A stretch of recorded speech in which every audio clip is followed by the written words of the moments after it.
दोस्तों, खबर निकल करके आ रही है कि ईरान ने सीरिया में मौजूद अमेरिकी मिलिट्री बेस कैंप्स पर जबरदस्त स्ट्राइक करी है। और क्या कुछ है उस खबर में, विस्तार से जानेंगे भरत जी से। भरत जी, क्या कहेंगे?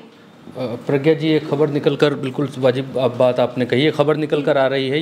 ये फ्री प्रेस जर्नल है। हाँ। और इसके हवाले से ये खबर है और इसमें ये दिखलाया और बतलाया जा रहा है कि Iran strikes US military base in Syria a day after attack on it's 3 nuclear site report से यहाँ पर कहा गया है कि सीरिया में जो मिलिट्री बेस है इनका, उसके ऊपर यहाँ पर हमला किया गया है और नीचे एक तस्वीर भी यहाँ पर लगाई गई है। और अब मसला ये बढ़कर आगे चला गया है कि सिर्फ यही नहीं, इसके आगे एक पुतिन न्यूज़ करके, मुझे लगता है पुतिन का कोई अपना चाहने वाला किसी का ये ट्विटर अकाउंट है। इस अकाउंट से मतलब नहीं है, लेकिन ये CGTN यूरोप, ये जो न्यूज़ चैनल है यूरोप का, ये इस बात को रिपोर्ट कर रहा है कि Iran reports American military base in Syria was attacked.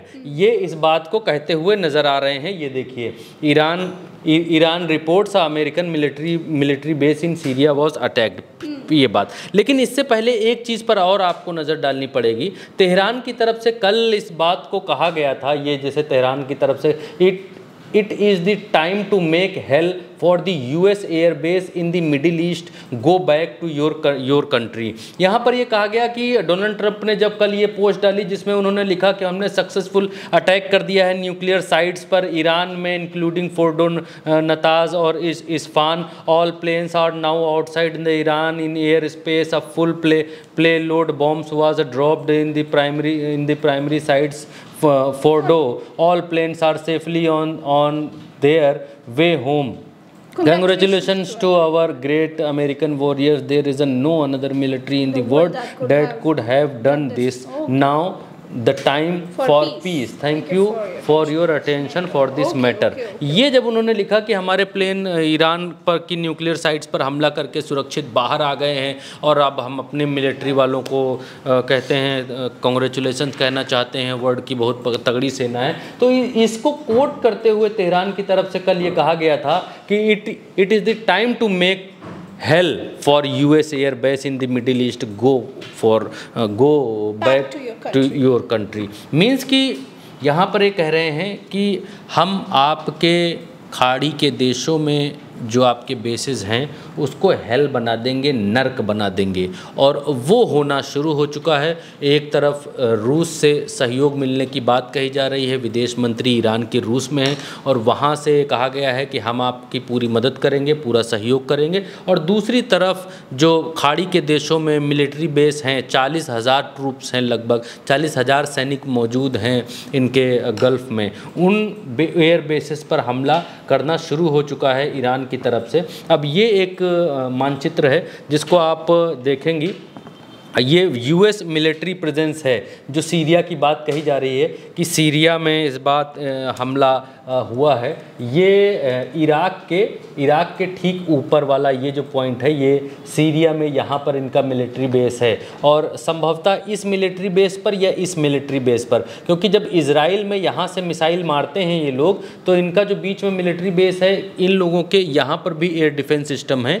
In air defence system से ये लोग उन मिसाइल्स को रोकने की कोशिश करते हैं। हाँ। ईरान की जो यहाँ से बच जाती हैं वो इजराइल में एयर डिफेंस सिस्टम लगे हैं, वहाँ रोकते हैं, वहाँ पर रोकने की कोशिश करते हैं। तो सीरिया में इनकी प्रेजेंस 2 जगह पर है, एक जगह पर यहाँ इराक के ऊपर और दूसरी जगह पर यहाँ जॉर्डन के ऊपर वाले खाने में। तो इन किस बेस पर हमला हुआ है ये तो कहीं से कंफर्म नहीं हुआ है अभी तक, लेकिन अमेरिकी बेस पर हमले की कंफर्मेशन की खबर यहाँ पर निकल कर आ रही है कि अमेरिकी बेस पर हमला किया गया। अब इन किस में से हमला हुआ है वो हमारे पास अपडेट आएगी प्रज्ञा जी, तो ज़रूर बताएंगे। हम ऐसे कुछ अपने दर्शकों के साथ कोई जानकारी साझा नहीं करना चाहते। ये वो नक्शा है, वो भी हम आपको बता देते हैं। ये वो नक्शा है जिसमें मिडिल ईस्ट के भीतर जो ये 40,000 ट्रूप्स हैं इनके, 13 जून 2025 के आसपास से जो 40,000 ट्रूप्स हैं मिडिल ईस्ट में, उनकी प्रेजेंस का ये नक्शा है कि कहाँ कहाँ इनके ट्रूप्स तैनात हैं। इराक में 2 जगह पर हैं, सीरिया में 2 जगह पर हैं, जॉर्डन में 1 जगह पर हैं और सऊदी अरेबिया में 2 जगह पर इनके सैन्य ठिकाने हैं अमेरिका के।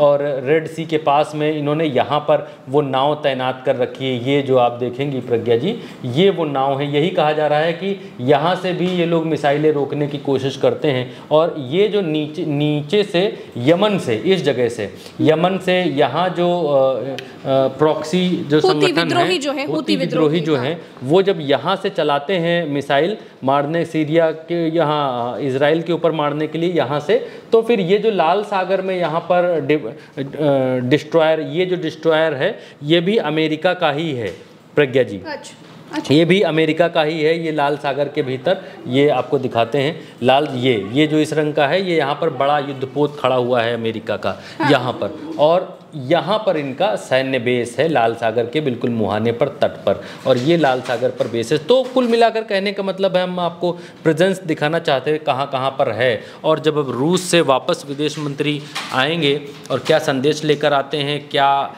मिसाइलें, ब्रह्मास्त्र और जो परमाणु वाली बातें की जा रही हैं कि शायद परमाणु वॉरहेड्स भी दे सकते हैं, तभी जाकर शांति समझौता हो सकता है, तो क्या निकलता है इस युद्ध में, आगे क्या होता है हम आपको बताएंगे। लेकिन अभी की जो डेवलपमेंट है वो ये है कि इजराइल ईरान के ऊपर भयंकर हमले कर रहा है। ईरान के भीतर जान का नुकसान बहुत ज़्यादा है, और इजराइल के ऊपर जो ईरान हमले कर रहा है वहाँ पर माल का नुकसान बहुत ज़्यादा है। वो कहते हैं ना, जान माल का नुकसान हुआ, तो यहाँ जान का नुकसान बहुत ज़्यादा है, वहाँ माल का नुकसान बहुत ज़्यादा है। इमारतें, खूबसूरत इमारतें, हाँ। तेहरान, तेल अवीव की, हाइफा की और इन शहरों की तमाम इमारतें जो हैं वो खंडहर में। कारण है कि लगातार इजराइल की जो जीडीपी है वो गिरती जा रही है, और इजराइल इसी लिए भी, ये भी कहा जा रहा है कि इसलिए भी इजराइल चाहता है कि जल्द से जल्द शांति हो जाए, क्योंकि हर दिन युद्ध में इजराइल का माल बहुत ख़राब हो रहा है, माल का बहुत नुकसान हो रहा है, अर्थव्यवस्था बिगड़ती जा रही है। फिलहाल के लिए इतना ही दोस्तों। तमाम खबरें, तमाम अपडेट्स, तमाम डेवलपमेंट हम आपको लगातार बताते जा रहे हैं। तमाम सच्ची खबरों के लिए उल्टा चश्मा यूसी को सब्सक्राइब कीजिए, वीडियो को शेयर कीजिएगा।